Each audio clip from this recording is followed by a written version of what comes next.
Bah, on est pas mal. On est pas mal. Hein, je vais essayer de descendre un peu le niveau parce que faut pas que ça monte au-delà de 40, tu vois. Après, c'est abusé en termes de hauteur de son. Ouais. Alors ça, par contre, excusez-moi, mais la musique du jeu, ça dégage. Peut-être éventuellement les musiques des trucs, mais c'est tout, pas plus. Ah, bah ça y est, nous y sommes. Il est là l'automne 2023. Première map, les enfants. On va pouvoir apprécier les belles choses. Les premières maps d'automne arrivent enfin. C'est bizarre, ça fait... Pourquoi ça arrive si tard, quoi? Bon, on va dire que c'est normal. Ouais, enfin, bon, attends. On découvre, hein. Alors, de quoi ça va causer, de toute façon, aujourd'hui? On va être clair. Oh la vache. Ils se lâchent complètement, les graphistes, hein. Champignons, enfin, il y a tout, quoi. Je dis pas que c'est pas bien, mais... je sais pas si le champignon, c'était absolument indispensable. Bon, il y a deux... Voilà, bon, bah, ils font ce qu'ils veulent. Ouais, on va parler de l'affaire Lina, maintenant. Bah oui, une actu en chasse l'autre. Il y a plusieurs actus quand même, hein. Il y a eu beaucoup d'événements qui sont produits. Bon, nous, on a dit une chose. On parle ici, sur cette chaîne.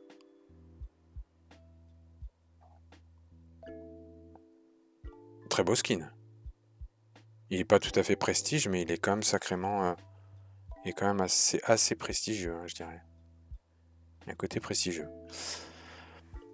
Mais j'ai envie de la prendre, cette skin. Tu vois. Non, je vais affronter l'argent. Ouais, donc on a plusieurs sujets brûlants. L'actu est brûlante. D'abord, euh, comment dire, Lina, l'affaire Lina, disparition d'une jeune fille. Elle n'a pas disparu pour tout le monde, j'ai l'impression. Euh, ensuite, l'actu Palestine. Parce que là, ça fait une semaine que on a démarré sur une guerre entre Palestine et Israël. On parle plus que de ça. Et puis très récemment, hier, ouais, c'était hier, vendredi 13, journée hautement symbolique pour la chrétienté, parce que c'était le vendredi, et parce qu'ils étaient 13 à table, et que le 13e était Judas, il a trahi Jésus. Euh, donc le vendredi 13, on a déjà eu un attentat sur notre sol, c'était le Bataclan. C'était un vendredi 13 novembre, je crois. Et là, vendredi 13 octobre, assassinat d'un professeur par un Tchétchène. C'est-à-dire, au cri d'Allah Akbar, dit-on, très très probable. Il y avait eu une demande du Hamas, une demande. Voilà, oui, à faire faire un événement et frapper une personne. Enfin, frapper. Jour de colère, ils appelaient ça, jour de colère des musulmans. N'a pas été trop suivi, j'ai l'impression. Ou très mollement. Mais il y a quand même eu un illuminé qui s'en est pris à un prof. Voilà. Exactement comme un illuminé s'en était pris à Samuel Paty, prof d'histoire, qui, bon, qui a eu le tort, visiblement, de vouloir enseigner l'instruction civique et la notion de liberté d'expression. Voilà où on en est, quoi. Bon. Alors, de ces actualités, moi, je ne donnerai pas tellement mon avis là-dessus. Il risque de pas plaire trop. De toute façon, quel que soit le camp que vous choisissez, ça plaira pas forcément à une bonne partie. La France est très très divisée sur ces choses-là. Pour ma part, j'ai un avis relativement tranché et peu consensuel, on va dire. Mais bon, y a-t-il quelque chose de consensuel face là où il n'y a pas de consensus. Bon. Donc en fait, on va parler de l'affaire Lina. L'affaire Lina. Alors, comment ça commence? Qu'est-ce que c'est que cette histoire là encore? On apprend donc dans la presse qu'une... enfin dans la presse... dans le nord, on est dans le nord de la France. Et la maman, donc, la maman de Lina, appelle la police. Ma fille ne s'est pas rendue à la gare. Son petit ami l'attendait. Qu'est-ce qui se passe? Éploré. Ben, vraiment, il n'y a plus rien qui va, quoi. Donc, à partir de ce moment-là... Ah, un médaille d'or tranquille hein, sur cette map. Hein. Là, c'est vraiment pas méchant. Hein. On passe au circuit suivant, les enfants. Automne. Donc, quelle est l'histoire exactement? Sa fille, eh ben, sa fille, elle a 15 ans, figurez-vous. Et elle est en couple avec un garçon charmant, certainement. Enfin, en tout cas, elle a dû le trouver charmant. Un garçon de 19 ans. Donc elle est mineure, lui il est majeur, 19 ans, elle mineure, 15 ans. Tout va bien, ils se connaissent depuis l'été. Ça va, normal. Enfin, ils se connaissent pas tout à fait depuis l'été. En fait, il la connaît depuis 4 ans. Donc depuis qu'elle a 11 ans. Mais c'est là, depuis qu'elle a 15 ans, qu'il a peut-être commencé à la trouver attirante et qu'il a envie de pousser un peu plus et puis de l'inviter dans son... chez elle à... chez lui, pardon, du côté de Strasbourg. Hein. Il est dans ces coins, ils sont dans ces coins-là. Strasbourg, vous voyez, c'est plutôt l'ouest de la France, quoi. Et donc, la jeune fille est très amoureuse de ce garçon-là, Tao, il s'appelle. Alors, je précise aussi que Tao, il a une coupe. Vous savez, la coupe moutonifère, en fait, moi je sais pas comment on nomme cette coupe, avec les frisottis sur le dessus. Ça, moi je préviens. Hein. Je préviens toute personne qui dans ma famille serait susceptible ou oserait se présenter avec ce type de coupe, ça se passera mal. Je préfère prévenir tout de suite. Hein. Alors, mon fils, évidemment, c'est même pas imaginable, quoi.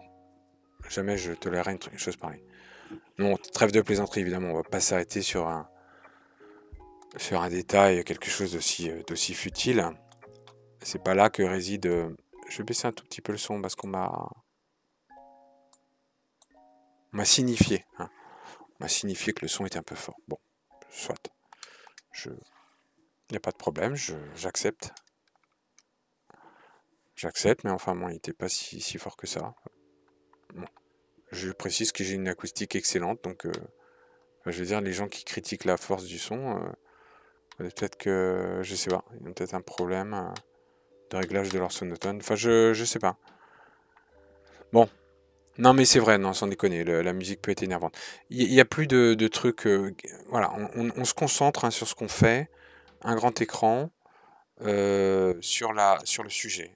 On replace les choses bien, j'ai envie de faire ça bien maintenant. Donc voilà, je vous ai mis le contexte vite fait. Et ça, si vous voulez, cette histoire, en fait, déjà ça part vraiment mal, quoi. Ça part vraiment mal parce que, en fait, le petit ami, Tao, donc, déjà il était très possessif, vraiment, il y avait une copine à Lina, une copine de boulot, parce que Lina, à 15 ans, bah, elle bossait dans une supérette, figurez-vous, un proxy, je crois, un truc comme ça.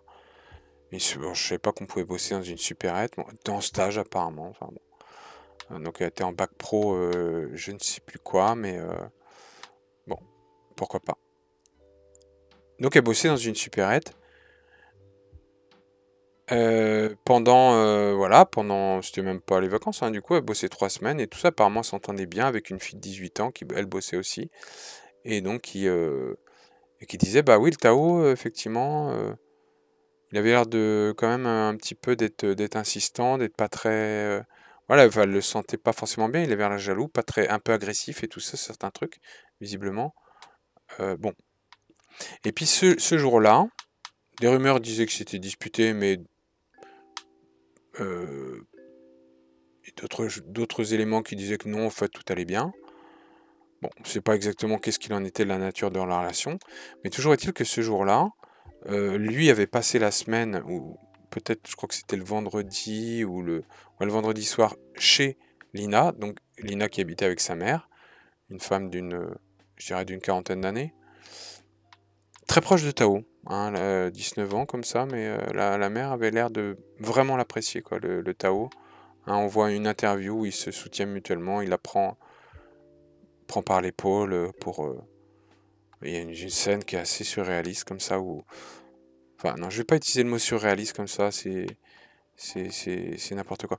Mais une scène, enfin disons qui paraît vraiment fausse, quoi, plutôt. euh, où la mère donc pleure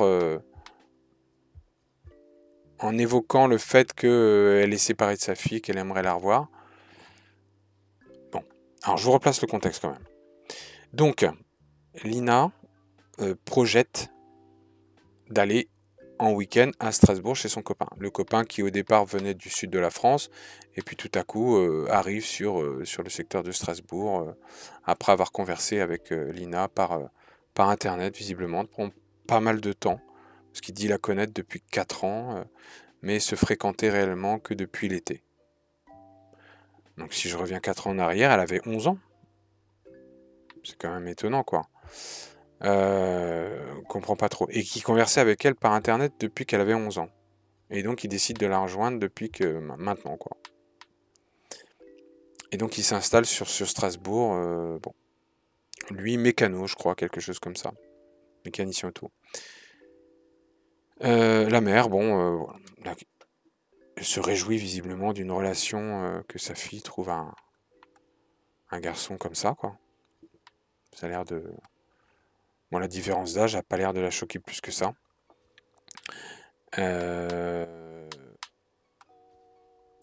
C'est quand même... Moi, je sais pas, c'est quand même super étonnant, parce que je trouve que...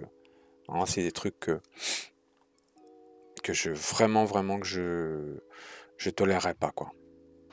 Je tolérerais pas même sur une cousine éloignée, une nièce, je dirais quand même ce que j'en pense. Donc, puisque bon, le père est absent dans l'histoire, enfin, on le voit pas, il n'y a jamais eu d'interview avec lui, c'est très très bizarre. Bon. Donc, le Tao de ce matin-là devait visiblement la rejoindre, enfin, elle devait rejoindre Tao sur Strasbourg, donc prendre le train. Et le train, c'est assez loin de son domicile, visiblement, il y a peut-être 2 km, 2 km et demi. Et puis, elle devait y aller dans l'après-midi, puis finalement, changement de procédure. Non, il faut te lever à 7 heures parce que Tao exige que tu viennes très tôt le matin.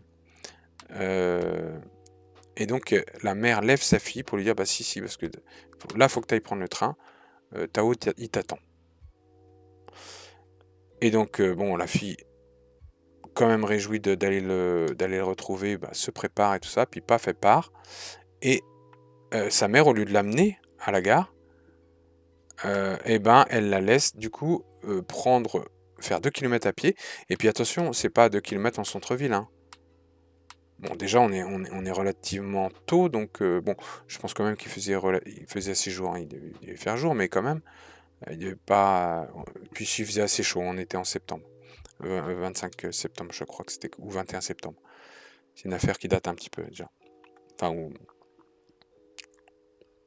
vu la vitesse à laquelle les événements vont, c'est quand même...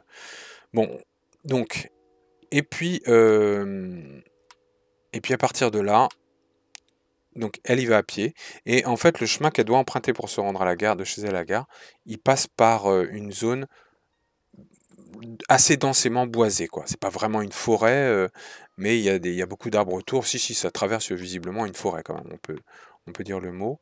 Donc vous imaginez une route comme ça, avec peu de place pour marcher véritablement. C'est plutôt fréquenté par des voitures et peut-être assez peu fréquenté finalement. Mais il y a eu quand même des témoins qui l'ont vu. Et qu'est-ce qui se passe à partir de là? C'est que Tao a essayé de l'appeler.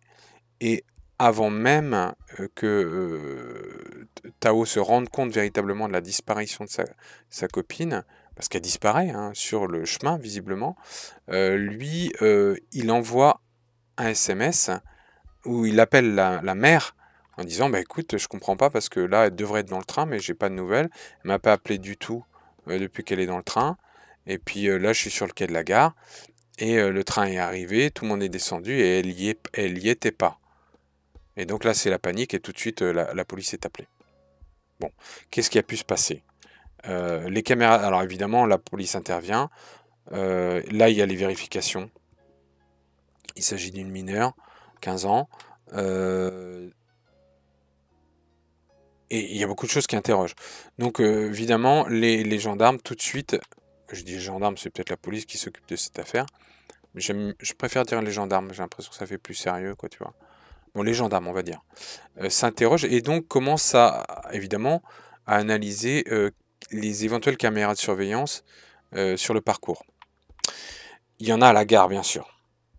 Enfin, faut le savoir, les gares sont et il y a jamais elle n'est jamais arrivée à la gare de son point de départ. Pas plus que de son point d'arrivée, bien entendu. Pas plus que la gare de Strasbourg. Donc, par contre, il y a bien des traces de Tao, sur les caméras de surveillance de la gare de Strasbourg à l'heure, effectivement, de la disparition. Tao confirme ou il dit qu'il l'avait au téléphone, il communiquait sur les réseaux sociaux et que, lui, comment dire?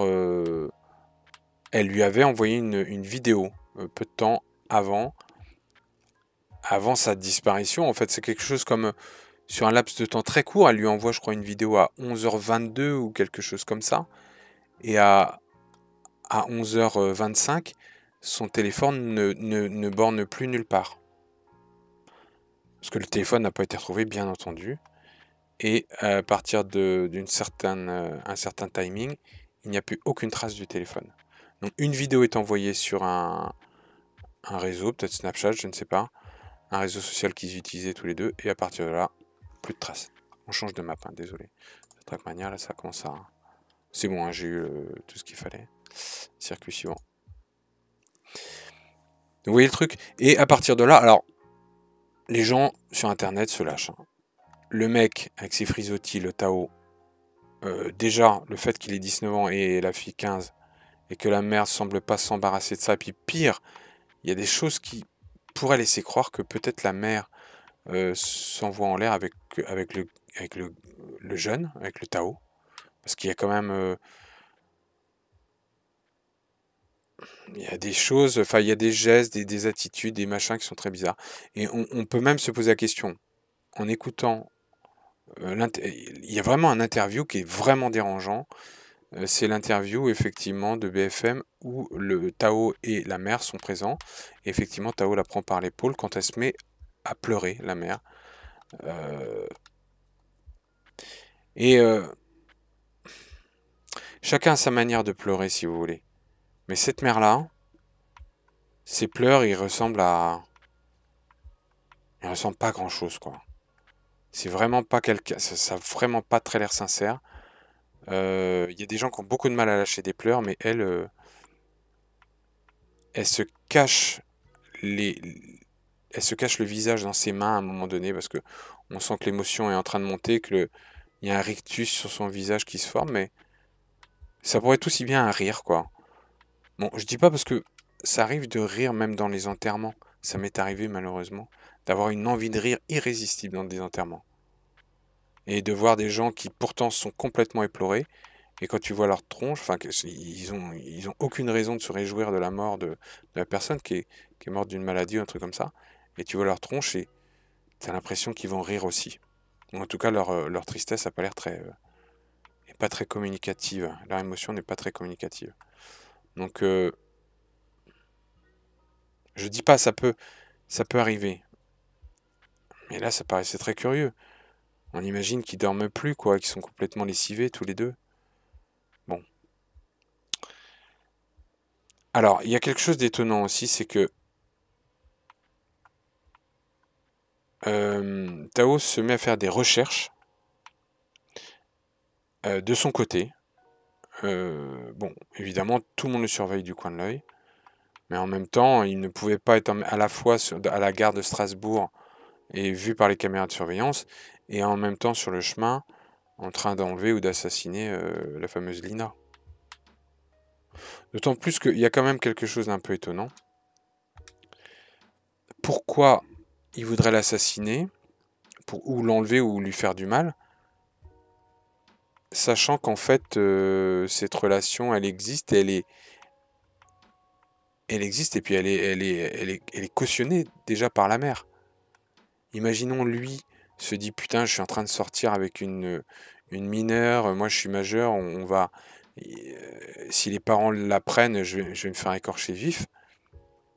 Peut-être que le père était pas au courant. On peut imaginer ce qui se passe dans cette tête à Tao et se dire putain, mais non, la mère était parfaitement au courant et puis même encourageait encourageait ça d'une certaine manière. Enfin, elle semblait vraiment ouais, favoriser ça. C'est très bizarre. Et puis en faisant ses recherches, le Tao là en question, il a été chercher pourquoi je ne sais quoi dans un vieux garage désaffecté qu'il avait pris pour une usine d'ailleurs désaffectée. C'était un garage en réalité. Et Tao a perdu son. Bah, je continuerai l'histoire un peu plus tard.